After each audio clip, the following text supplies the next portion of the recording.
My name is Emma Smith, and I'm 30 years old.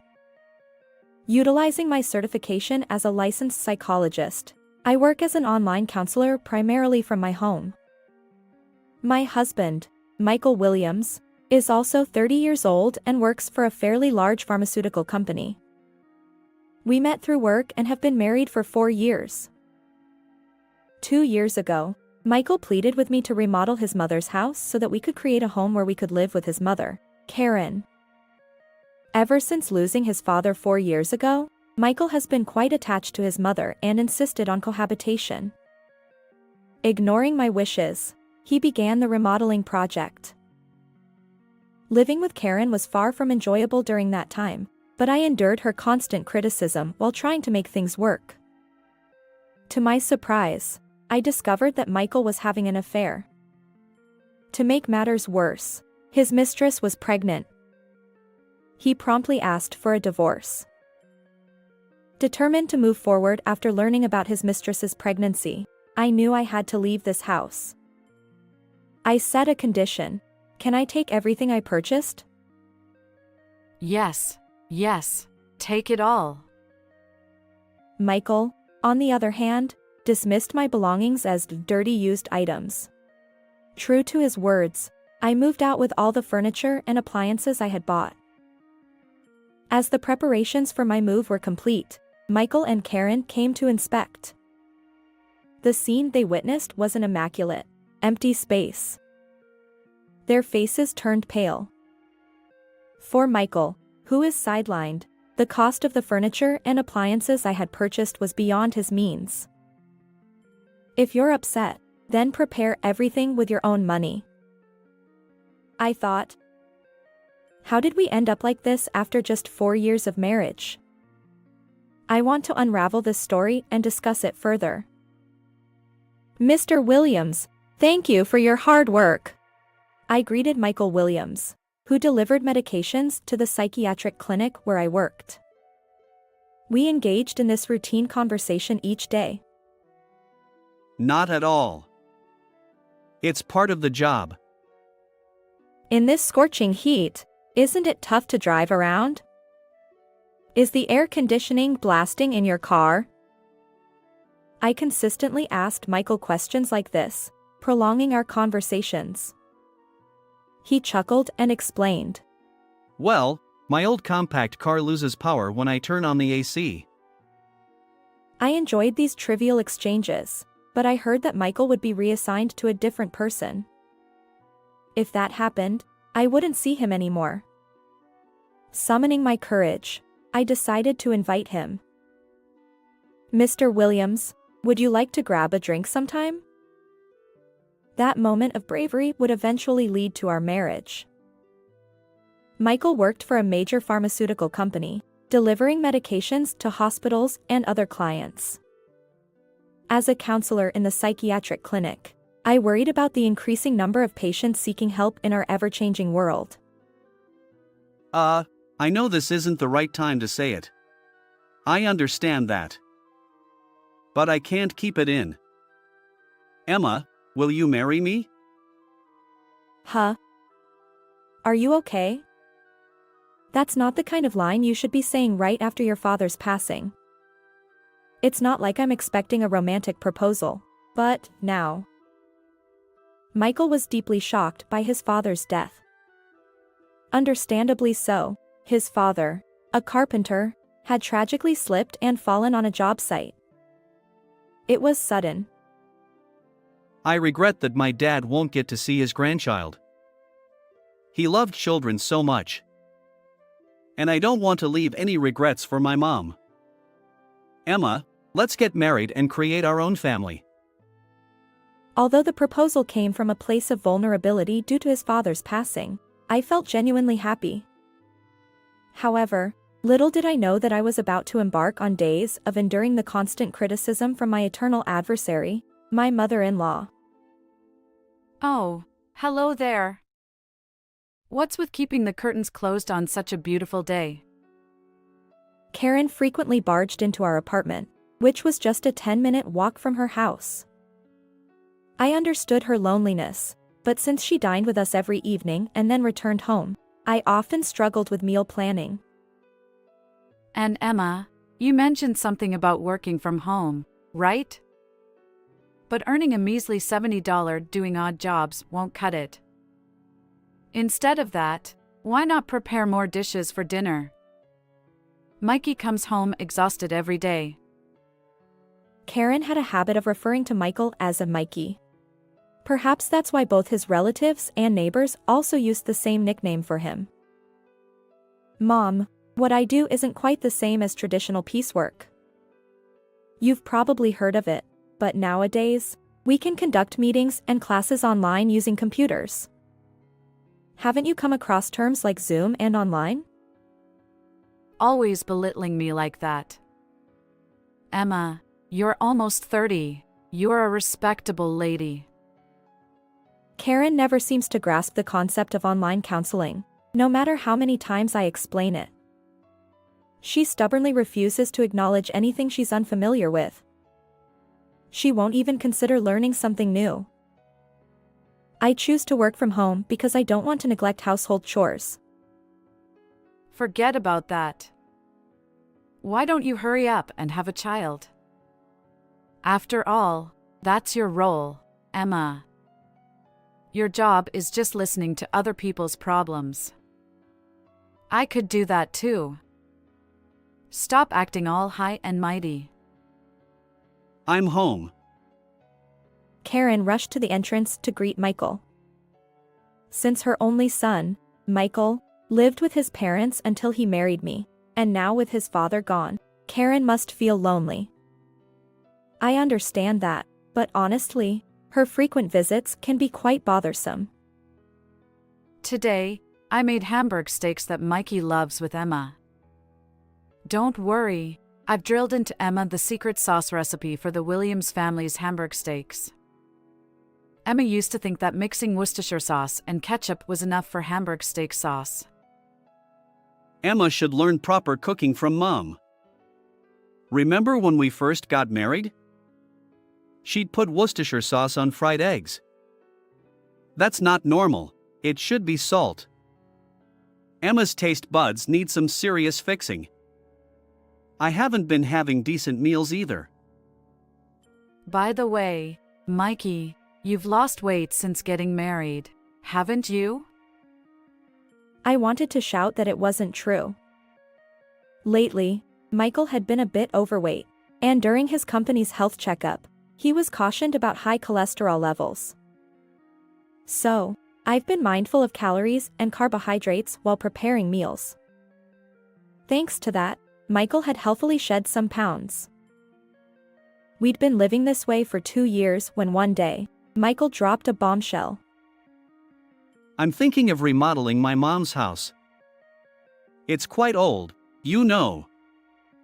The plumbing is terrible, and it's sweltering in summer and freezing in winter. Despite not being in the countryside, the layout is inconvenient. So, I thought, why not remodel it and move in ourselves? Huh?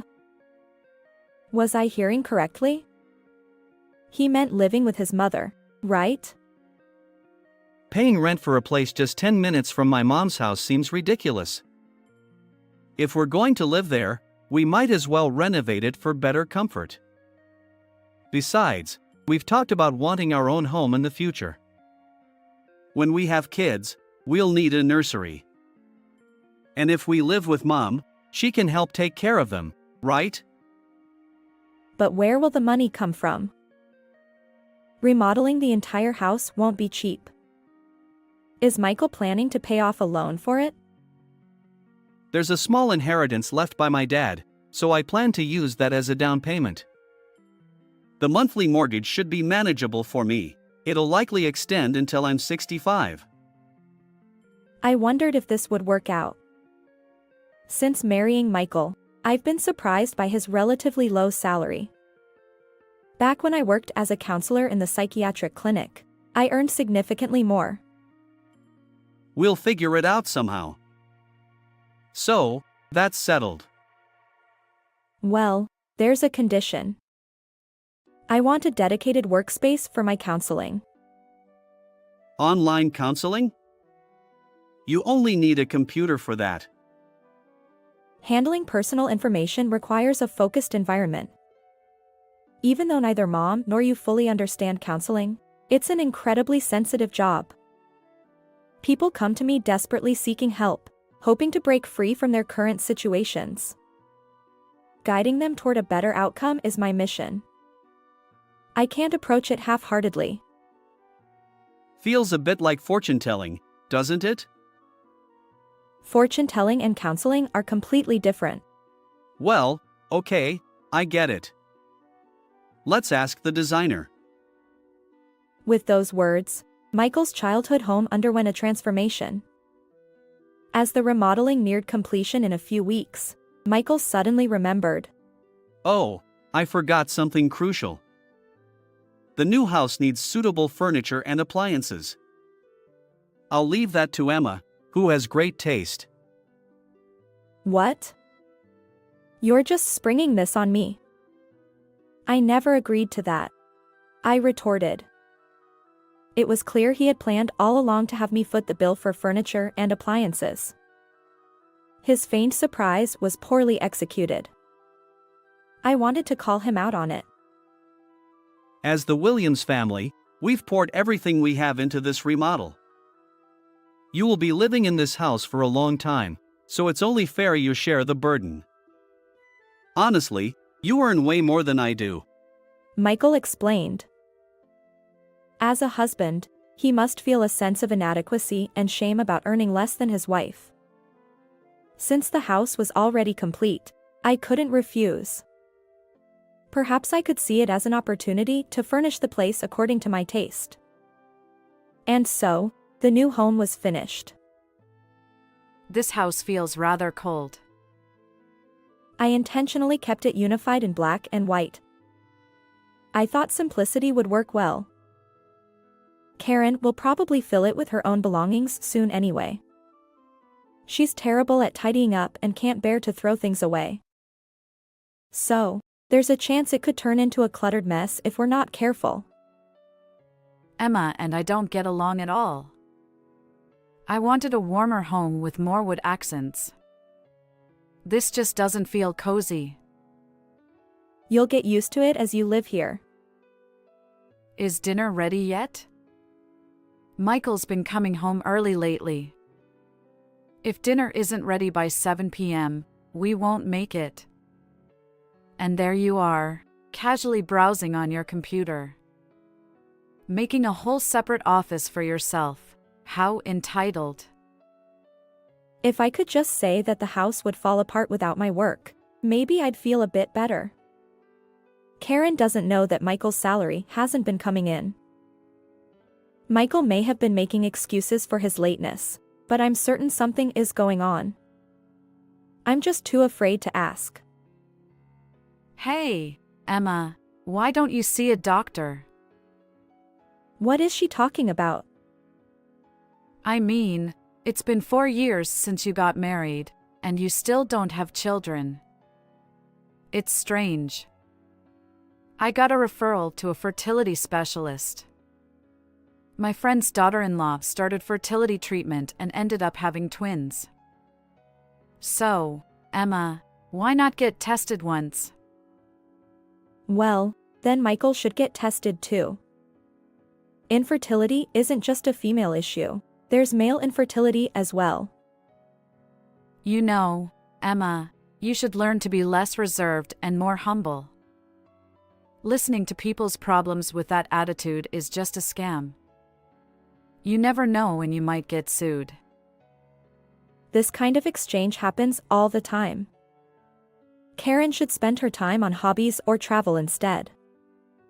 Being home all day probably leads to these arguments. I'm thinking of giving my mom a trip as a gift. One night, Michael, fresh out of the bath, blurted out. Mom's turning 60. She looks young, but she's been experiencing various aches and pains.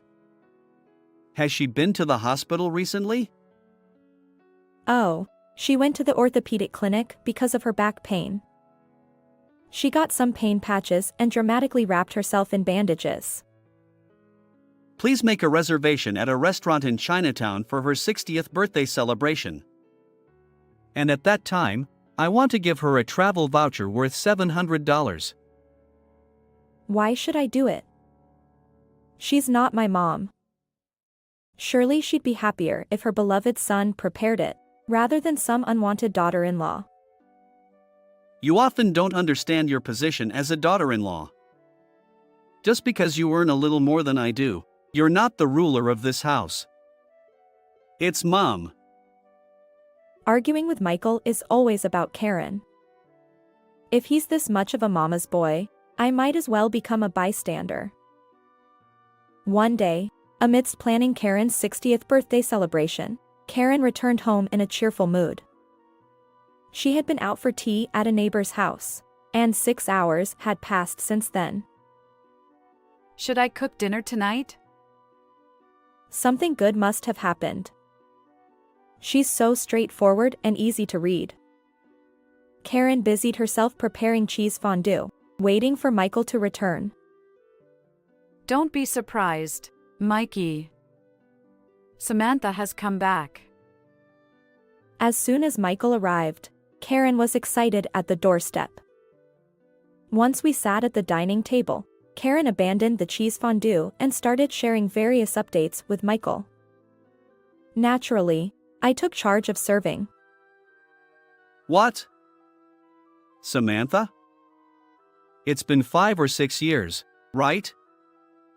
She got married. Wasn't she just 22 back then? And she hasn't come back once? Well, everyone was strongly against Samantha's marriage. She eloped, you see. And then, she returned with her 3-year-old son. He's just adorable. Samantha is a mother? Wow, I can't imagine it. So why did she come back? Did her mom and dad forgive her? Well, she got divorced. That's why she came back to her parents' home, which is quite intimidating.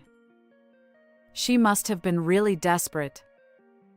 But Samantha is still as cheerful and lively as ever. And she's become quite beautiful. So, she'll be staying at her parents' home for a while? I'd like to meet her too.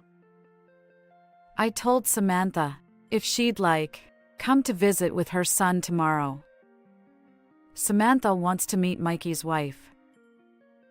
Wow, I honestly thought it would be troublesome.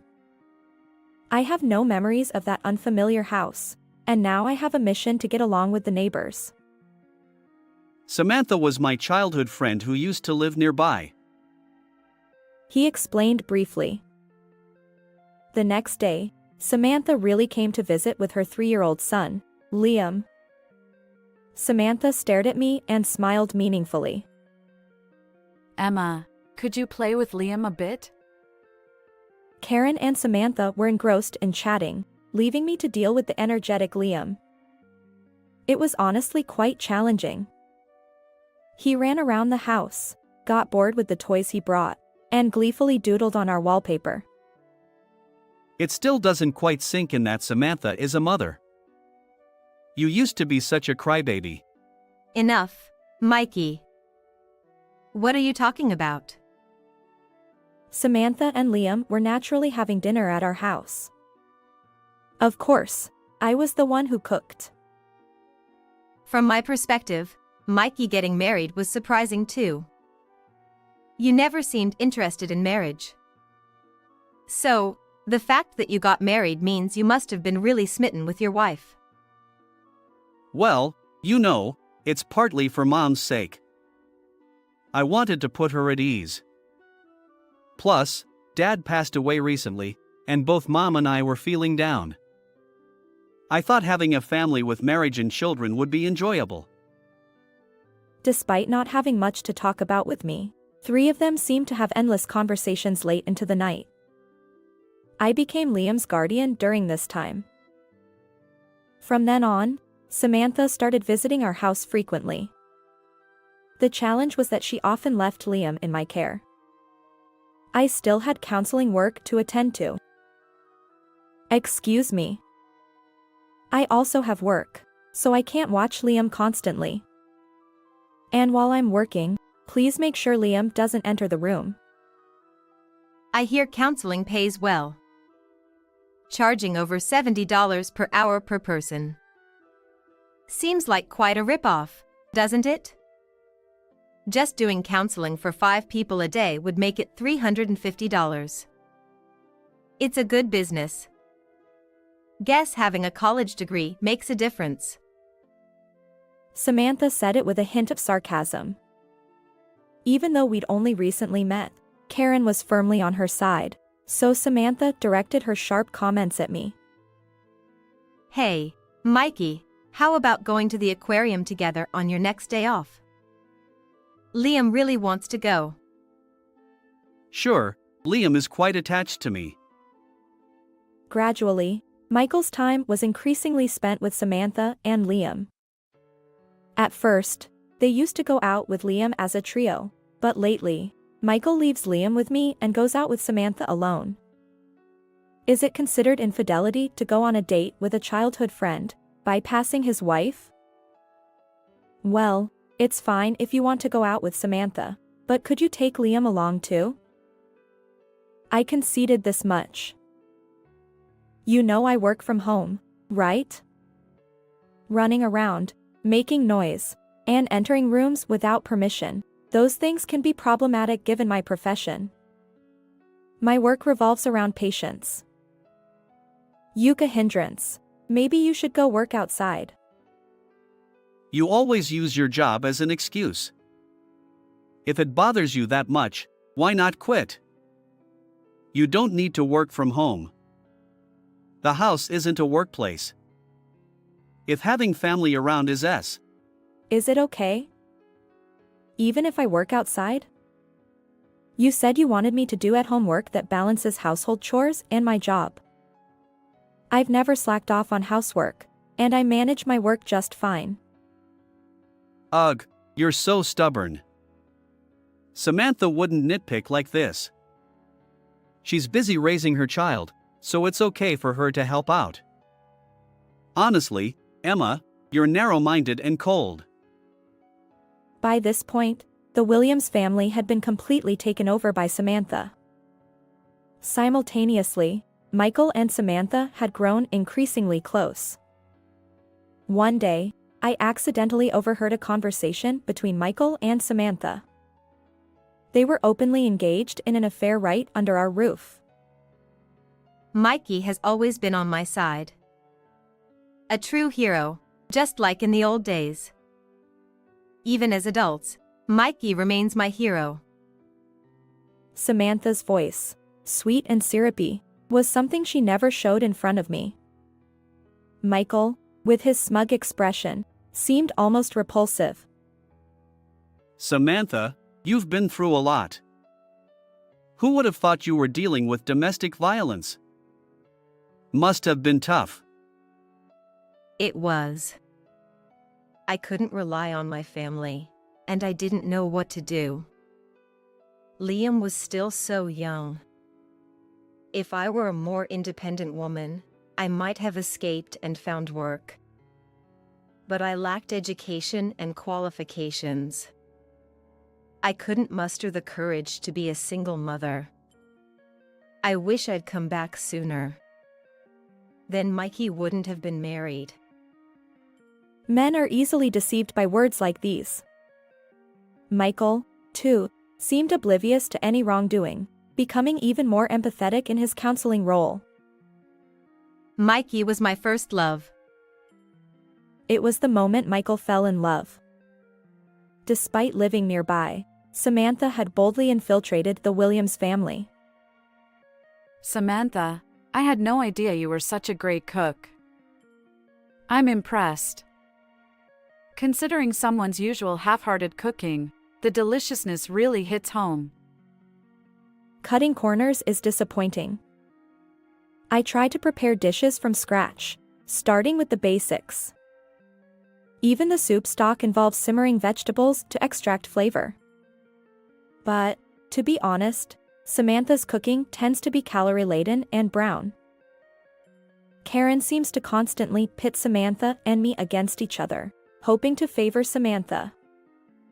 She even went so far as to say, It would have been nice if Samantha had become our daughter-in-law. however, if Samantha were to marry Michael, Karen would likely torment her as a daughter-in-law.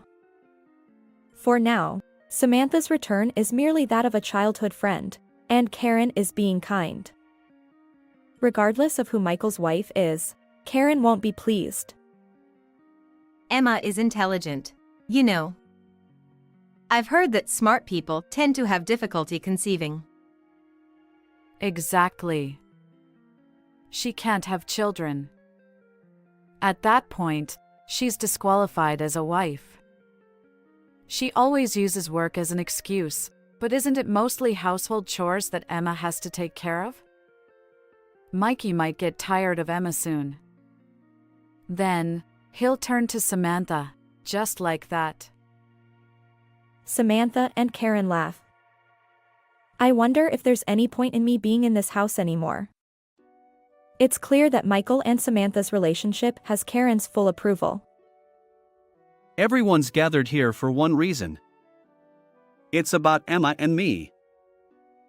On that day, Michael called me, Karen, and Samantha together for an important conversation. Samantha is pregnant. Well, Samantha, you've done well. When's your due date? Which maternity clinic are you planning to go to? If it's a maternity clinic, I recommend Brown's Obstetrics and Gynecology, which took care of Mikey. They're great. Karen's excitement is palpable. Emma, I'm sorry. It's because of this.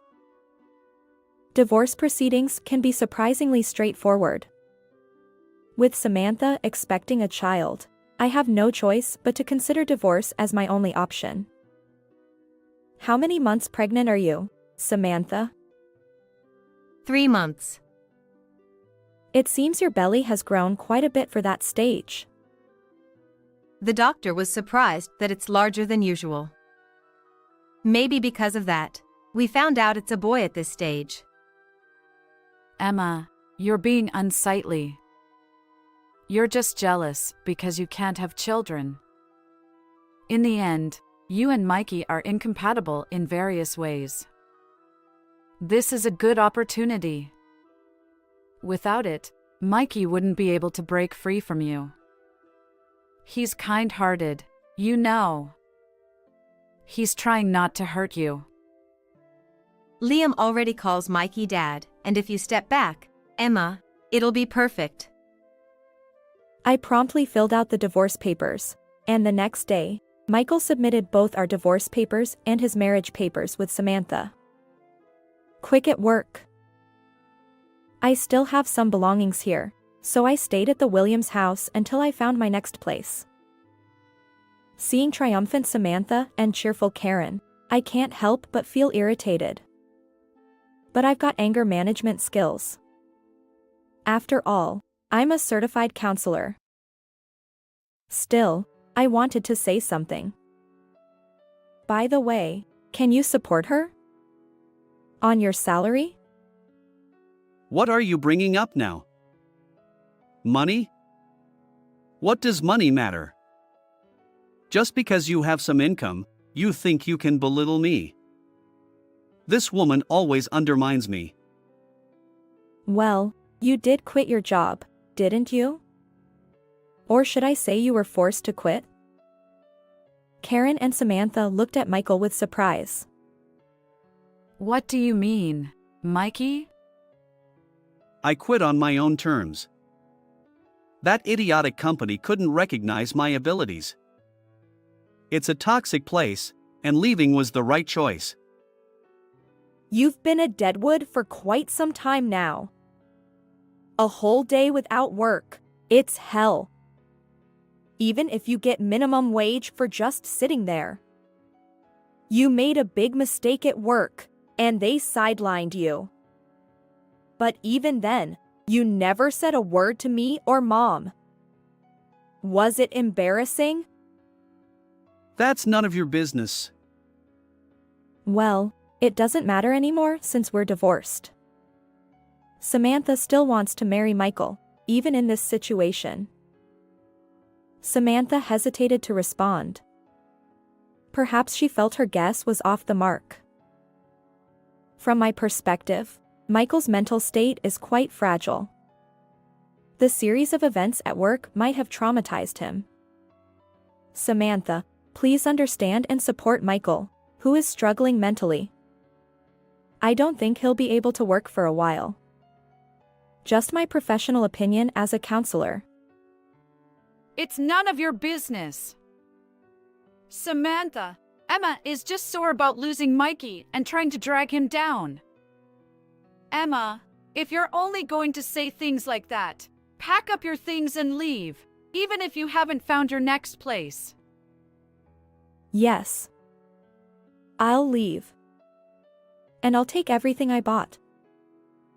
And so, this exchange leads back to the beginning. Michael, Karen, and Samantha look bewildered at the empty room. We'll figure it out somehow. We can buy furniture and appliances again. Hey, Mikey. Where's that money going to come from? Michael is getting defensive with Karen. Being too extreme, like taking everything, is not normal. That black and white mindset is one of your flaws. Say whatever you want. It doesn't matter to me anymore. Just keep playing nice. Why do you keep picking on me? It's jealousy, isn't it? Embarrassing for a 30-year-old. What? I'm not jealous at all. After all, Samantha's child in her belly isn't Michael's. What are you talking about? Fabricating stories is dangerous. Well, how about a DNA test? That would clear things up. Maybe it's time you both realize that you're falling for Samantha's strategy. The child in Samantha's belly is from her previous husband. Samantha noticed her pregnancy after the divorce. But she didn't want to return to her abusive ex. When she was hoping someone would step up and be this child's father, she reunited with you, and you became the target. Michael, being the trusting soul you are, fell right into it. Michael and Karen's expressions changed. Samantha, however, remained unfazed. But the timing of the pregnancy matches. She can't possibly be lying about that. It must be my child, right? Well, if she says it was a premature birth, men wouldn't know. It seems you were well prepared. You married Samantha the day after our divorce, didn't you? And you even adopted Liam as your own. This is Samantha's ultimate goal. She played her cards right with the gullible man. Blood relation doesn't matter to me. Unlike Emma, Samantha doesn't look down on me, and she relies on me. For a man, that's not a bad thing. It's what makes a family's breadwinner. You're desperately defending Samantha, but good luck with your newfound fatherhood. It's not as easy as you think. I retreated from the Williams house after living there for 2 years. Michael, Karen, and Samantha rented a weekly apartment for the time being. During that period, he intended to buy furniture and appliances, but... I'm sorry, pathetic as it sounds, but I'll struggle with loan repayments going forward. What if we sell the house and use that money to buy a second-hand apartment? Liam is quite mischievous, and the child in my belly is also a boy. I don't like cramped spaces. In an apartment, you can hear children's footsteps, and complaints come from downstairs.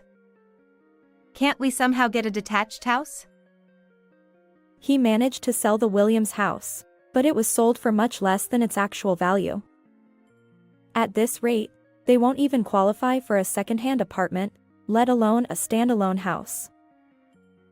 So Michael and the others moved into a small public housing unit. Michael, traumatized, is struggling to find a new job. Meanwhile, Samantha gave birth. In the small house, Liam runs around, shouting, and the baby's cries echo through the walls. The Williams family has been completely taken over by Samantha's family. As for me, I've become a popular advice columnist for a magazine.